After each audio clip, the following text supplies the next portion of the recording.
الحمد لله نحمده ونستعينه ونستغفره ونؤمن به ونتوكل عليه ونعوذ بالله من شرور أنفسنا ومن سيئات أعمالنا من يهد الله فلا مضل له ومن يضلل فلا هادي له وأشهد أن لا إله إلا الله وحده لا شريك له وأشهد أن محمدًا عبده ورسوله وقال تعالى في مقام الآخر إن الله وملائكته يصلون على النبي يا أيها الذين آمنوا صلوا عليه وسلموا تسليما اللهم صل على سيدنا محمد وعلى آله وصحبه أفضل صلواتك وعدد معلوماتك وبارك وسلم بعد حمدي والصلاة فأعوذ بالله من الشيطان الرجيم بسم الله الرحمن الرحيم يا أيها الذين آمنوا توبوا إلى الله توبة نصوحا عسى ربكم أن يكفر عنكم سيئاتكم ويدخلكم جنات تجري من تحتها الأنهار يوم لا يخزي الله النبي والذين آمنوا معه نورهم يسعى بين أيديهم وبأيمانهم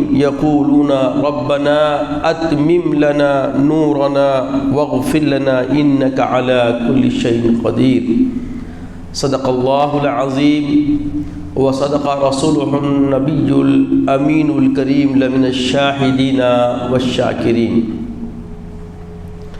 تمام تعریف اللہ رب العزت کے لیے سزاوار ہے جو کل جہانوں کا مالک و ملجا ہے، جس کا کوئی ہمسر نہیں، جو قدیم ہے، ابد الآباد سے ہے اور ہمیشہ ہمیشہ رہنے والا ہے۔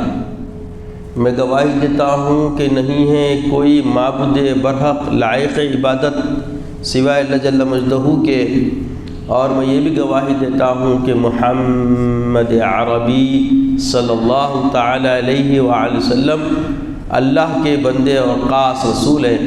صلاۃ والسلام نازل ہو ہمارے آقا نامدار حضور تاجدار محمد عربی صلی اللہ تعالی علیہ وآلہ وسلم پر، آپ کی آل پر، آپ کے اصحاب پر۔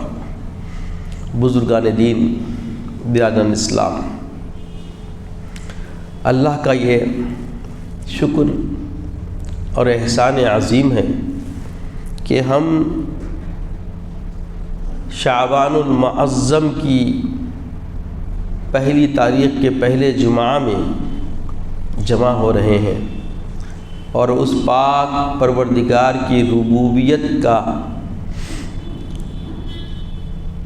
ماننے کے ساتھ اس کا اظہار بندگی کرنے کے لیے یہ جمعہ میں ہم جمع ہو رہے ہیں۔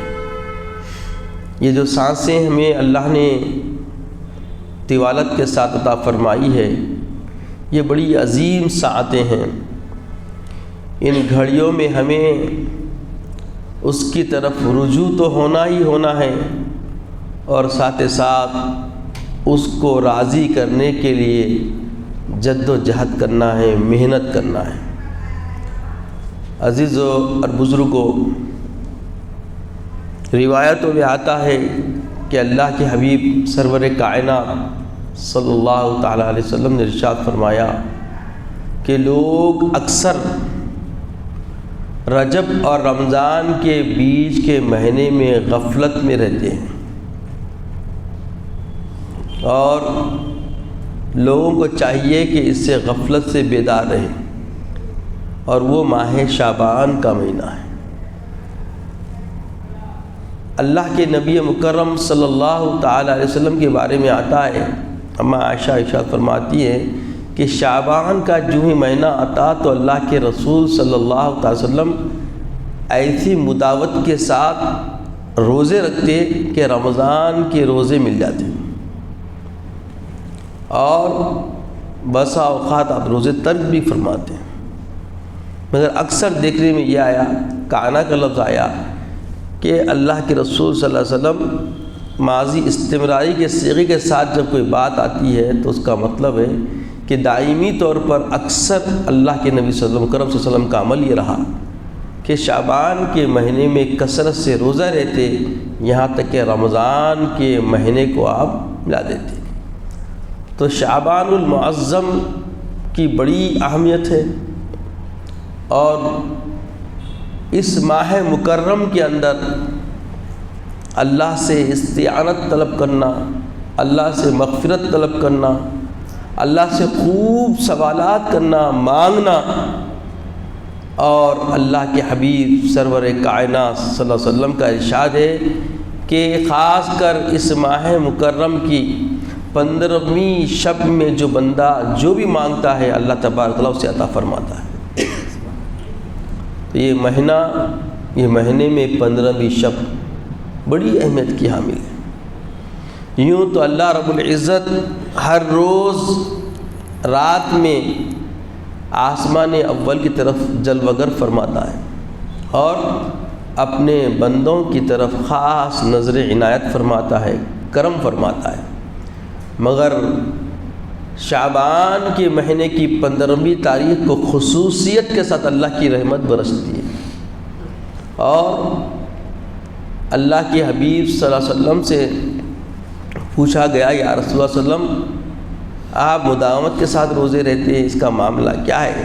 تو آقا علیہ السلام نے فرمایا کہ 15ویں شعبان، نصف شعبان کو اللہ تبارک تعالیٰ کی بارگاہ میں نام اعمال پیش کیا جاتا ہے، اور اللہ رب العزت ہر ایک کے قضاء و تقدیر کا فیصلہ فرماتا ہے، موت اور زندگی کے فیصلے فرماتا ہے۔ میں چاہتا ہوں کہ جب اللہ کی بارگاہ میں میرے نام اعمال پیش کیا جائے تو میں قیام اللیل اور صائم النہار رہوں۔ تو عزیزو اور بزرگوں، ماہ شعبان المعظم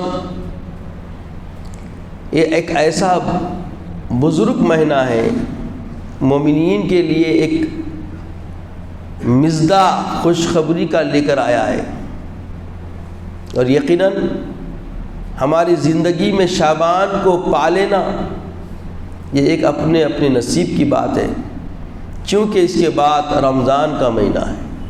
تو رمضان کی تیاری کے لیے، اپنے آپ کو مستعد کرنے کے لیے، تیار کرنے کے لیے ہمیں اللہ تعالیٰ نے شعبان سے ہی حبیب پاک کے اسوے کے ذریعے، صحابہ کے اسوے کے ذریعے، تابعین، طبع تابعین کی زندگیوں کے احوال کے ذریعے ہمیں یہ بات کی خبر ملتی ہے کہ ہمیں رجب و شعبان سے ہی رمضان کے لیے تیاری شروع کرنی چاہیے۔ اور یقیناً ہمارے بھائی کثرت سے اس طرف رجوع ہو رہے ہوں گے۔ سب سے پہلے بندے کو چاہیے کیا؟ اللہ رب العزت ارشاد فرماتا ہے خطبے کے بعد جو میں نے آیت کریمہ تلاوت کی، اللہ فرماتا ہے یا ایھا الذین آمنوا، اے وہ لوگو جو ایمان لائے، توبو الی اللہ توبۃ نصوحا، اللہ کی طرف سچی توبہ کرو۔ توبو الی اللہ توبۃ نصوحا، اپنی اللہ کی طرف توبہ کرو، اور وہ بھی توبہ کیسی کرو؟ توبۃ نصوحا، سچی توبہ کرو، ایسی توبہ کہ پروردگار راضی ہو جائے اور وہ تمہارے گناہ تم سے بالکل معاف فرما دے۔ اور آقا اللہ فرماتا ہے کہ تم کو جنت میں اللہ تعالیٰ داخل فرمائے گا جس کے نیچے نہریں بہہ رہی ہیں، اور اس دن پیغمبر نبی مکرم صلی اللہ علیہ وسلم کو اور ان لوگوں کو جو آپ صلی اللہ علیہ وسلم کے ساتھ ایمان لائے رسوا نہیں کرے گا، بلکہ ان کا نور ایمان ان کے آگے اور داہنی جانب ہوگا، اور وہ اللہ جل مجدہ سے التجا کریں گے کہ اے پاک پروردگار، ہمارا نور ہمارے لیے پورا کر اور ہمیں معاف کرنا۔ بے شک اللہ رب العزت ہر چیز پر قادر مطلق ہے، اور اللہ تبارک و تعالیٰ سے جب نیاز بندی بندہ کرے گا تو اسے نور عطا کیا جائے گا اور اس کے داہنی جانب نور ساتھ چل رہا ہوگا۔ تو یہ جو اللہ تبارک و تعالیٰ اپنے کلام کے ذریعے خوشخبریاں دے رہا ہے، کن لوگوں کے لیے؟ جو اللہ کی طرف رجوع ہو کر توبہ اختیار کرتے ہیں، توبۃ نصوحا اختیار کرتے ہیں اور اپنے گناہوں کو کیا کرتے ہیں؟ وہ ترک کر دیتے ہیں۔ ان یکفر عنکم سیئاتکم، تمہارے گناہ تم ترک کرنا، اللہ سے توبہ کرنا، گناہوں کی تلافی کرنے کا تہیہ کرنا۔ تو گناہ کے بارے میں آتا ہے کہ بندہ جب گناہ سے توبہ کرتا ہے تو توبہ کے 3 شرائط ہیں۔ سب سے پہلی بات کہ اپنے محاسبے کے ذریعے بندہ اپنے گناہ پہ نادم ہونا، شرمندہ ہونا، دل کے اندر اسے پشیمانی آنا، اور دوسرا دوبارہ نہ کرنے کا عزم مصمم کرنا، دوبارہ پھر پلٹنے کا، ارادہ کرنے کا کوئی پہلو نہ ہو، ایسے انداز میں وہ ندامت کے ساتھ اپنے آپ میں طے کر لینا کہ پھر پلٹ کے نہیں جائے گا۔ اور تیسری بات، اس بات پہ قائم رہنے کا عہد و پیمان رکھنا۔ جب یہ کیفیت بندے میں ہوتی ہے تو اللہ تبارک و تعالیٰ بندے کے گناہوں کو ایسے معاف کرتا ہے کہ گویا اس نے گناہ کیا ہی نہیں۔ اتنی زبردست مغفرت مل جانا اور ایسی مغفرت ملنے کی ضمانت سید عالم سرور کائنات صلی اللہ علیہ وسلم نے دی ہے ہر نازم ہونے والے امتی کے لیے۔ روایتوں میں آتا ہے کہ جب کوئی نوجوان توبہ کرتا ہے، بھری جوانی میں، شباب کی حالت میں جب گناہوں سے توبہ کرتا ہے تو اللہ تبارک و تعالیٰ اس کے ارد گرد رحمت کی بارش فرماتا ہے اور اس کی مغفرت فرماتا ہے، اس کی توبہ کو قبول بھی کرتا ہے۔ اور یہاں تک کہ روایتوں میں آتا ہے کہ جس گھر میں بیٹھ کے وہ توبہ کرتا ہے اس کے اطراف و اکناف میں 40 گھروں تک اس کی برکتیں پہنچتی ہیں۔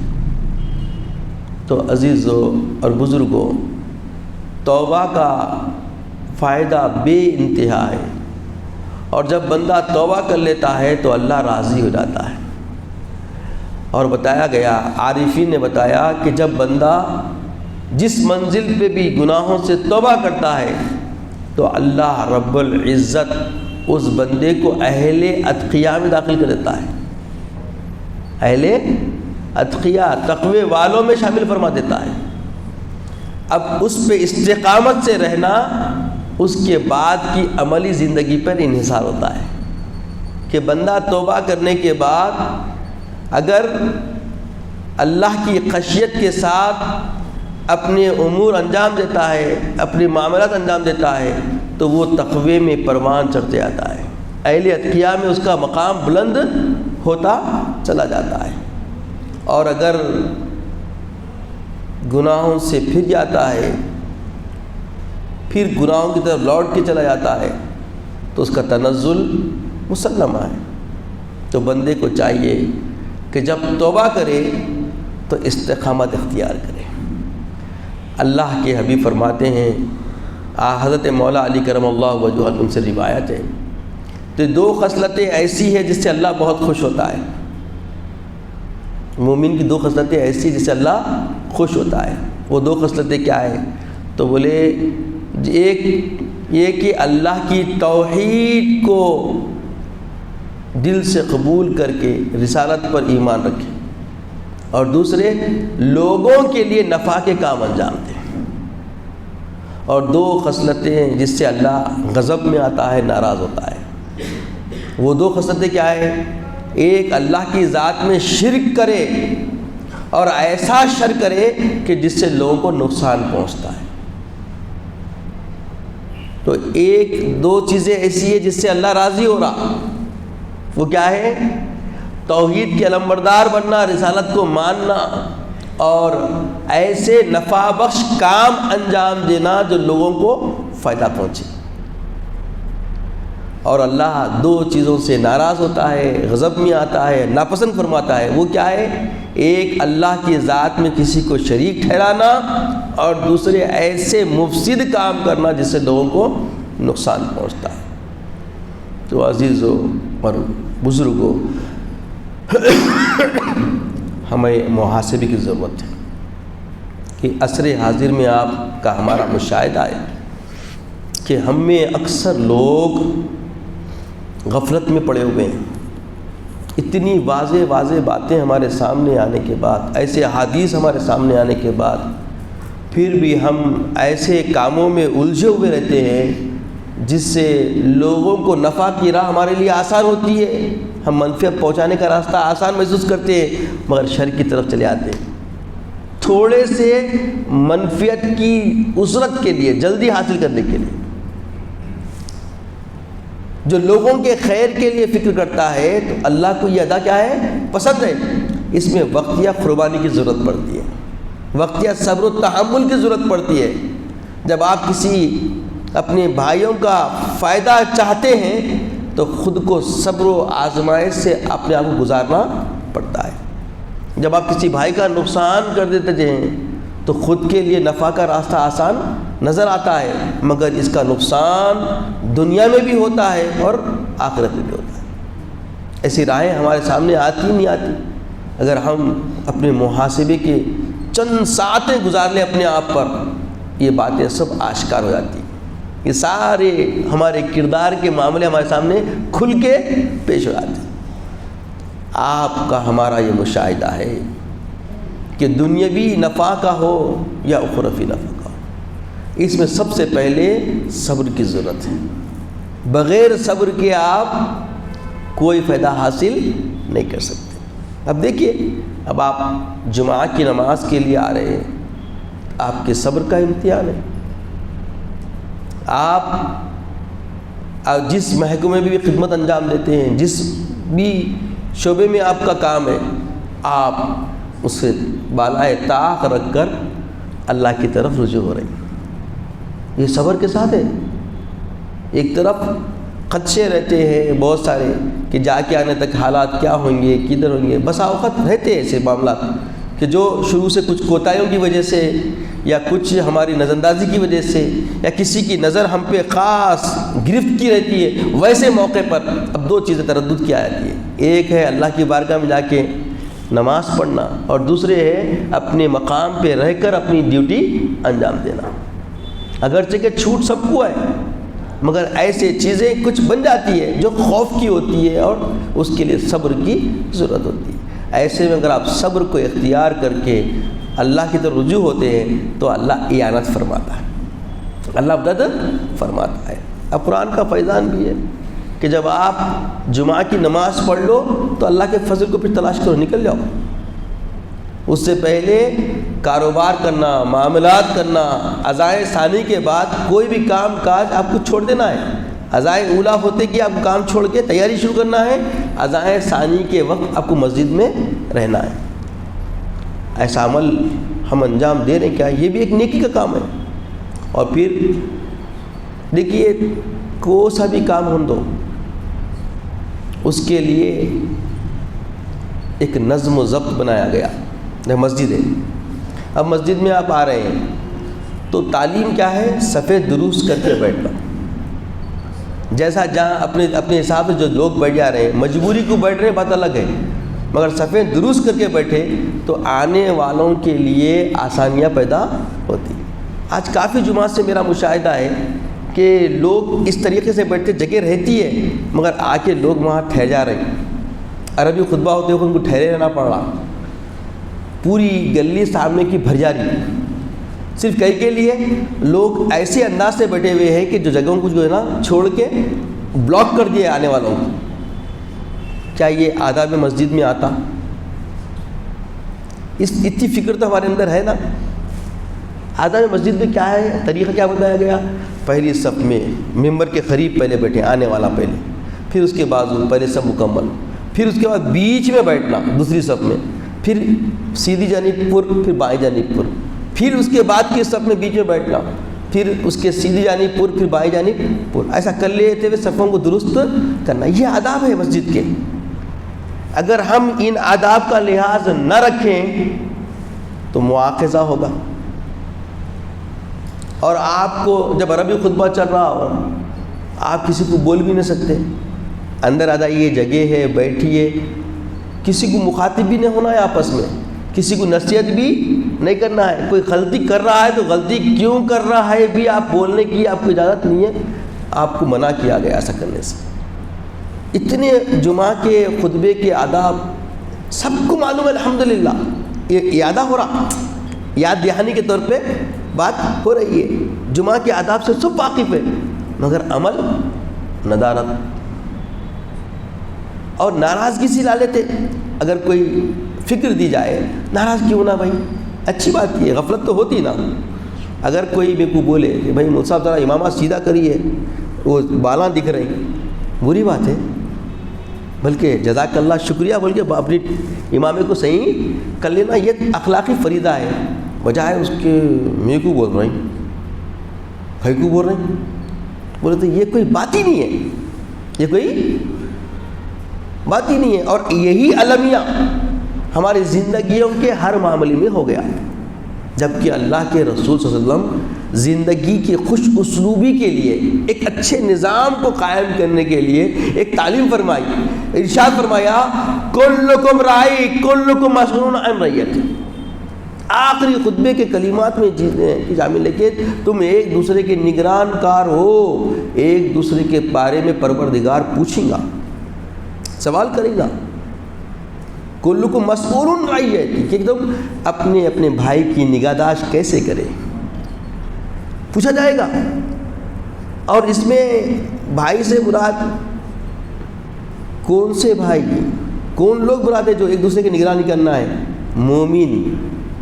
ایک مومن دوسرے مومن کی نگرانی کرنا، یہ ایک بہت بڑا امتیاز، ایک بہت بڑا نظم ہے اسلامی.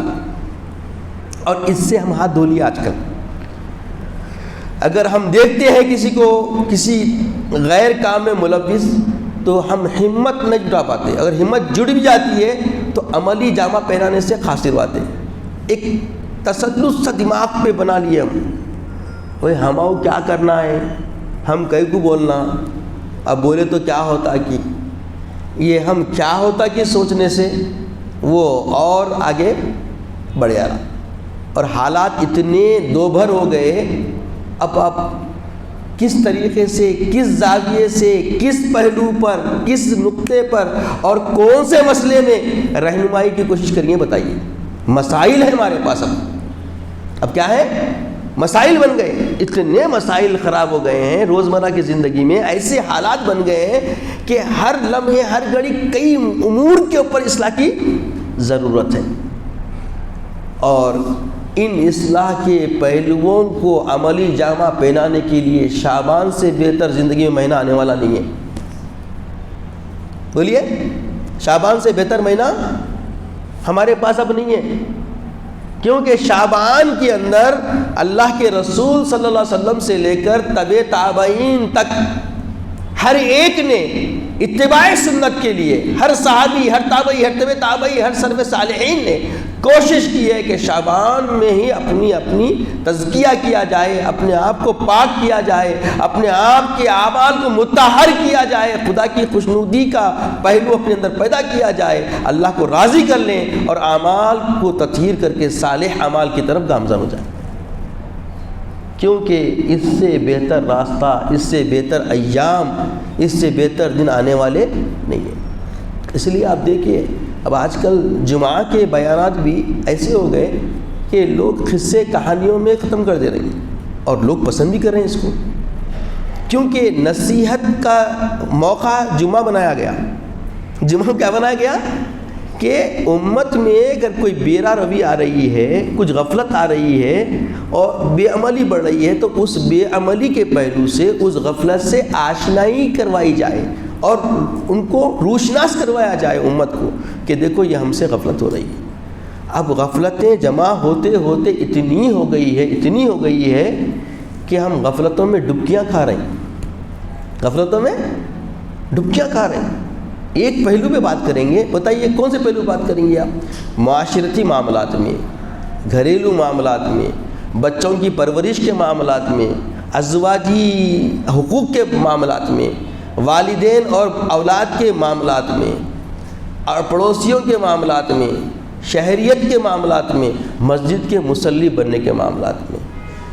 ہر پہلو میں ہمارے پاس کوتاہیاں جمع ہو گئی. اور یہ بات ایسی نہیں ہے کہ کوئی واقف نہیں ہے، حس سب کے پاس ہے، ادراک سب کو ہے، سب کا ذہن بھی ہے کہ ہمیں اس سے نکلنا چاہیے، مگر ہمت نہیں ہو رہی. یہ ہمت کیوں نہیں ہو رہی ہے؟ کیونکہ ہمارا نفس اتنا مضبوط اور طاقتور ہو گیا ہے، یہ بیچارہ چھوڑتا ہی نہیں. اس لیے بتایا گیا کہ ان النفس لامارۃ بالسوء، بے شک نفس امارہ برائی کی طرف بندے کو کھینچ کے لے آتا. اس لیے بزرگان دین جتنے عارفین اللہ والے سالکین کاملین گزرے ہیں، ہر امتی کو اس سے آشنا کرواتے تھے کہ نفس پلیس سے نجات پاؤ. نفس کیا ہے؟ یہ یار ہے کس کا؟ شیطان کا دوست ہے، شیطان کا دوست ہے نفس.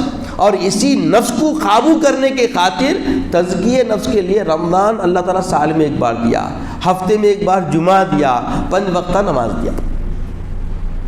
یہ 5 وقتہ نماز کیا کرتی؟ نفس کو قابو رکھنے میں مدد کرتی.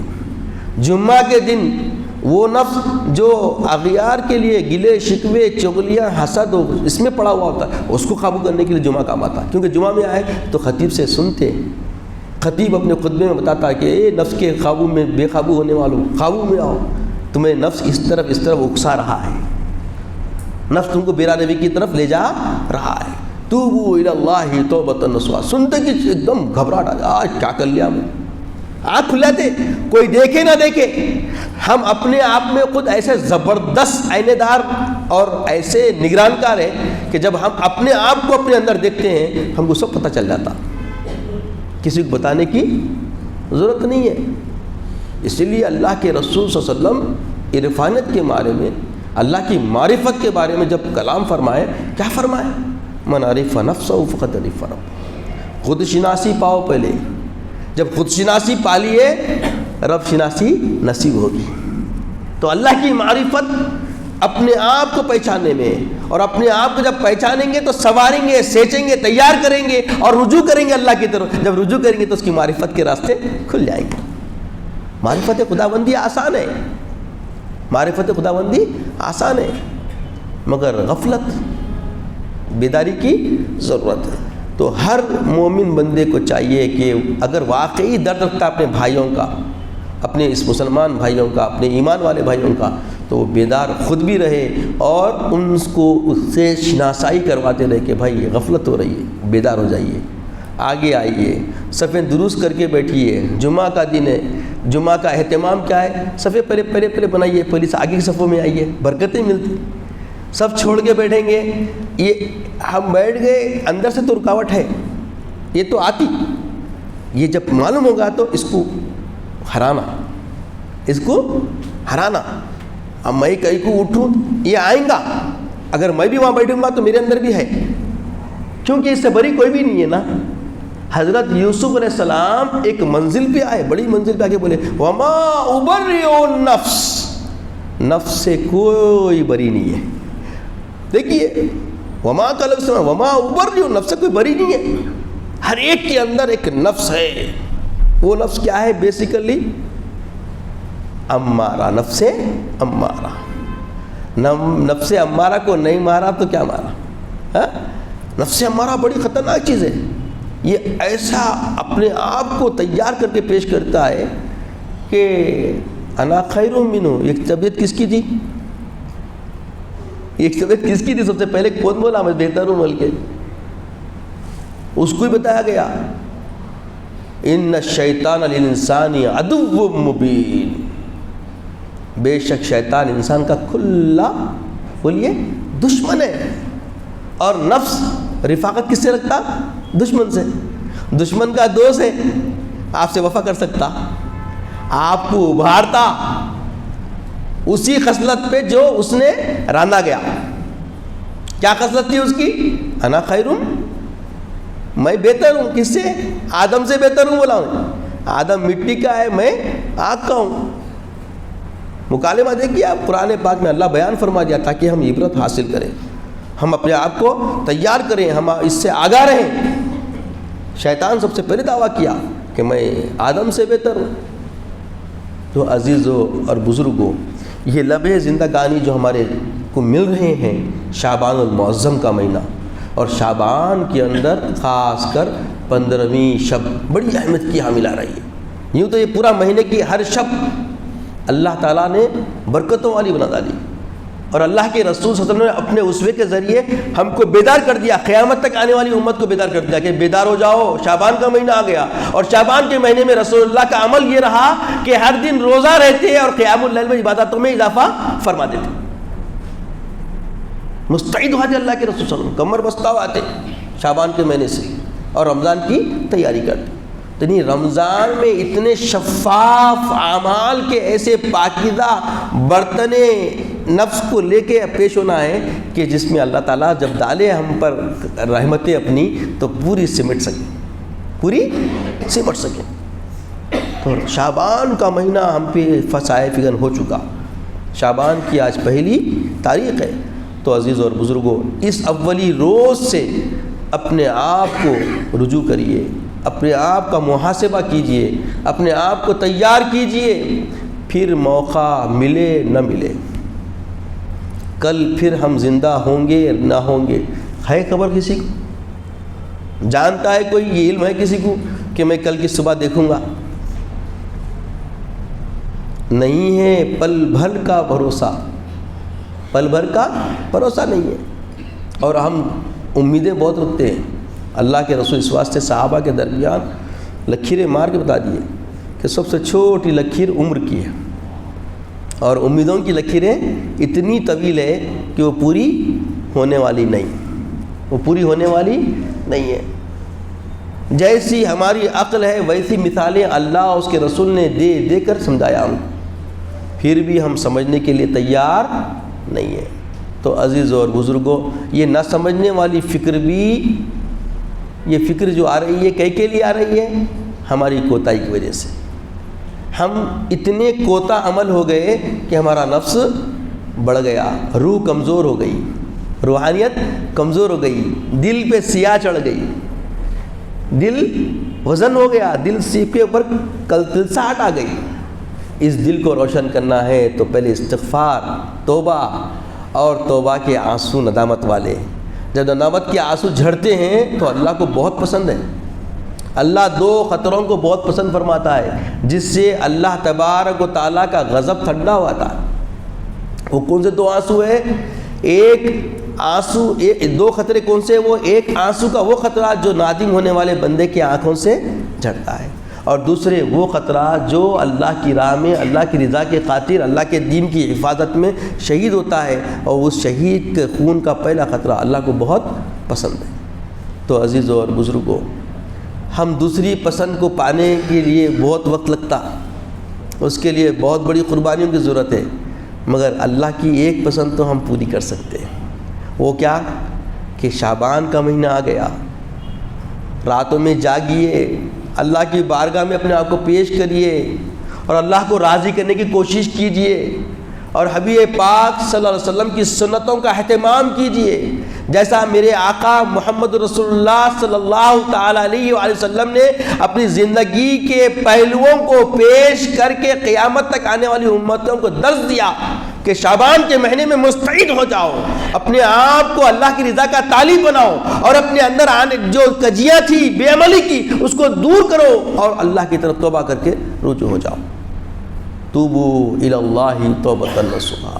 یہ اللہ تعالیٰ ایمان والوں سے خطاب فرمایا، یا ایھا الذین آمنوا، اے وہ لوگوں جو ایمان لائے، اللہ کی طرف توبہ، سچی توبہ اختیار کرو. اور پھر فرمایا جن جن لوگوں نے ایمان لایا مان نبی کے ساتھ، محمد رسول اللہ کے ساتھ جوڑ دیا، ان کو اللہ تعالیٰ کا وعدہ ہے کہ اللہ تعالیٰ ان کو جنت کا اہتمام فرمائے گا. ان کا استقبال کہاں ہوگا؟ جنت میں ہوگا. اور جنت کی شناسائی کے لیے، جنت کی اہمیت معلوم ہونے کے لیے فرمایا تحتی الانہار، اس کے نیچے نہریں بہ رہی ہیں، ایسی نہریں جس کا تصور نہیں کر سکتے آپ، اس کی سیرابی کوئی معمولی چیز نہیں۔ تو سیراب ہونا چاہتے ہو ان جنت کی نہروں سے تو بس سب سے پہلا کام توبہ کرو، توبہ استعانت، اللہ سے مدد طلب کرو، سچی توبہ کرو، اور سچی توبہ تمہارے کو اللہ کے رسول کے ساتھ رکھے گی، اور جب تم جنت میں جائیں گے تو پھر وہاں پہ تم ہی سوال کریں گے اے مولا اپنا وعدہ پورا فرما جیسا تو نے ہم سے وعدہ فرمایا تھا۔ تو کیا ہوگا؟ ان کے ساتھ نور ہوگا، ان کے صالح اعمال کے گھیرے میں وہ رہیں گے، اور بے شک اللہ تعالیٰ اپنا وعدہ پورا کرنے والا ہے، وہ ہر چیز پہ قادر ہے۔ تو اللہ تعالیٰ اپنی قدرت کا اظہار فرمایا کہ اللہ قادر ہے، ایسی صفت کو استعمال فرمائی اس آیت کریمہ میں، ان اللہ علی کل شیء قدیر، اللہ ہر چیز پہ قادر ہے۔ تمہاری توبہ کو قبول کرنا، توبہ کو قبول نہ کرنا، یہ سب اس کے اختیار میں ہے، مگر جب عاجزی سے بندہ رجوع ہوتا ہے تو اس کا وعدہ ہے، اللہ کے رسول نے اس کا اظہار فرمایا ہے کہ جب بندہ سچے دل سے نادم ہوتا ہے تو اللہ تبارک و تعالیٰ بندے کو نہیں چھوڑتا، فوری اپنی آغوش رحمت میں اس کو لے لیتا۔ بتایا گیا حضرت موسیٰ علیہ نبینا علیہ السلام جب اللہ سے کلام فرماتے تھے تو سوال کیا اے مولا جب کوئی نیک بندہ تیرے کو پکارتا ہے تیرا جواب کیا ہوتا ہے؟ طویل قصہ ہے، میں مختصر بتانا چاہ رہا ہوں، اپنے موضوع سے جڑی ہوئی کچھ باتیں تو آپ کے سامنے رکھنا چاہ رہا ہوں۔ تو بولے لبیک یا عبدی، کیا بولے؟ لبیک یا عبدی۔ تو موسیٰ علیہ السلام تھوڑا ساکت ہو گئے، پھر توقف سے فرمائے اے پاک پروردگار اگر گناہ گار بندہ پکارتا ہے تو تیرا کیا جواب ہوتا ہے؟ لبیک لبیک لبیک یا عبدی۔ تو حضرت موسیٰ عرض ہوئے یار اللہ پاک یہ کیا معاملہ ہے؟ جب نیک بندہ نیکیوں کے ساتھ تیری وفا کے ساتھ تیری رضا کا طالب بن کے تجھے پکارتا ہے تو اسے بس شفقت اتنی کہ لبیک یا عبدی میں حاضر ہوں اے میرے بندے۔ اور جو گناہ گار ہے، جو ناپکار ہے، جو تیرے سے روگردانی کر رہا ہے، تیری دیے ہوئے رزق کو کھا رہا ہے، تیری وفا کرنے کے بجائے بے وفائی کر رہا ہے، جب وہ بندہ پکارتا ہے تو تیرا اتنا لاڑ و دلار کہ لبیک لبیک یا عبدی میں حاضر ہوں اے میرے بندے، بول کیا مانگتا ہے؟ تو اللہ تبارک و تعالیٰ فرمایا کہ اے موسیٰ جب نیک بندہ پکارتا ہے تو اس کے پکارنے میں اس کے نیکیوں کی ساحت اس کے ساتھ ہوتی ہے، اسے یقین ہوتا ہے کہ میں نیک ہوں اور اپنی نیکیوں کا بھرم رکھتے ہوئے مجھے پکارتا ہے۔ اور جب گناہگار بندہ پکارتا ہے تو وہ اپنے آپ میں کوتا ہوتا ہے، نادم ہوتا ہے، پکارتا ہے، اور جب نادم ہو کے پکارتا ہے تو میرے سوا اس کے سامنے کوئی چیز نہیں ہوتی، میری رحمت سے اس کو امید ہوتی ہے، اور میری رحمت کی آیا یہ ہے کہ اس کو اپنی رحمت میں لے لوں، اسی لیے میں لاڈ سے اس کو اپنی آغوش رحمت میں لینے کے لیے اس کو تسلی و تسکین کے لیے ایسا جواب دیتا ہوں۔ تو عزیزوں اور بزرگوں، اس موسیٰ علیہ السلام کے کلام سے رب کے مکالمے سے کیا ہم کو نصیب ہوا؟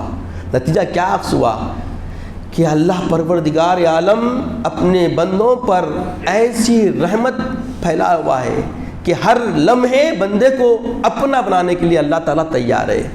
ہم پھر غفلت میں کیوں رہیں؟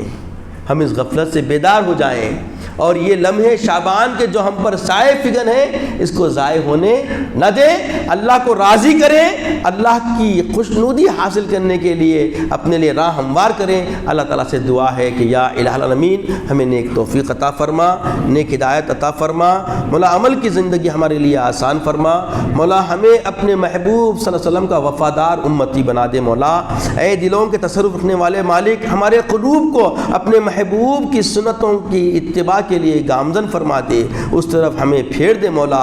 اے مولا جیسا تیرے حبیب پاک نے شعبان کے مہینے میں تیری رضا طلبی کے لیے مستعد ہوتے تھے مولا، ویسا مستعد ہونے کی توفیق عطا فرما، ہدایت عطا فرما مولا، ہمیں ہماری حفاظت فرما، ہماری مغفرت فرما، ہماری آل اولاد کی حفاظت فرما، ان کو اپنے بندوں میں شامل فرما مولا، ہمارے لیے ہماری اولاد کو نجات کا ذریعہ بنا مولا، ہمیں نیک توفیق عطا فرما، ہماری مغفرت فرما مولا، ہمیں نیک بندوں میں شامل فرما، مولا عزت کی اسلام کی زندگی عطا فرما، خاتمہ بالخیر فرما، وقت نزا کلمہ طیبہ عطا فرما۔